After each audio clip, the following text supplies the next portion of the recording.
तुम्ही आजपर्यंत कोणतंही कर्ज घेतलं नाही किंवा तुम्ही कधीच क्रेडिट कार्ड वापरलं नाही, म्हणजे तुमचा सिबिल स्कोअर 0 आहे का असा प्रश्न अनेकांना पडलेला असतो. तुम्हाला वाटत असतं की कर्ज नसणं म्हणजे बँकेच्या नजरेत आपण एकदम सुरक्षित आहोत, पण बँकिंगच्या दुनियेत असं नसतं.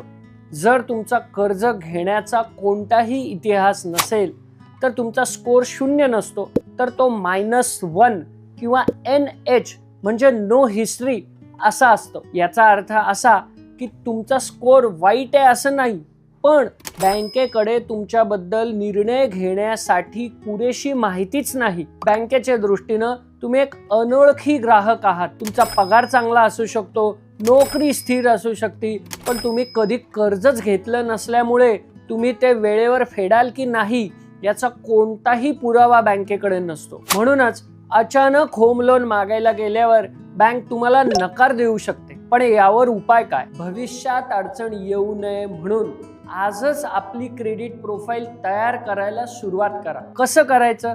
अगदी सोपं आहे. तुमच्या बँकेत एक छोटी FD करा आणि त्यावर सिक्युअर्ड क्रेडिट कार्ड घ्या. नवीन लोकांसाठी हा सर्वात सोपा आणि सुरक्षित मार्ग आहे. किंवा तुम्ही कन्झ्युमर ड्युरेबल लोन घेऊन एखादा फोन किंवा TV EMI वर सुद्धा घेऊ शकता. पण लक्षात ठेवा, फक्त क्रेडिट कार्ड घेतलं म्हणजे काम झालं असं नाही. तुमच्या कार्डच्या लिमिट पैकी फक्त 10 ते 30% रक्कमच दर महिन्याला वापरा आणि ड्यू डेटच्या आत संपूर्ण बिल भरा.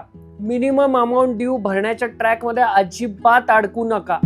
उशिरा पेमेंट केलं तर स्कोअर सुधारायच्या ऐवजी खराब होऊ शकतो. अशी योग्य शिस्त पाळली तर पुढच्या 6 ते 12 महिन्यात तुमचा 750 पेक्षा जास्त असा एक उत्तम सिबिल स्कोअर तयार होईल. आजच तुमचा सिबिल स्कोअर चेक करा. तुमचा स्कोअर NH आहे, -1 आहे, 650 आहे की 750 आहे? मला कमेंटमध्ये सांगा. आणि कर्जमुक्तीच्या प्रवासाला खूप खूप शुभेच्छा. हे मी नेहमी म्हणतो, पण आता तुम्ही कर्जच घेतलेलं नाही, तर अर्थसाक्षरतेच्या प्रवासाला तुम्हाला खूप खूप शुभेच्छा.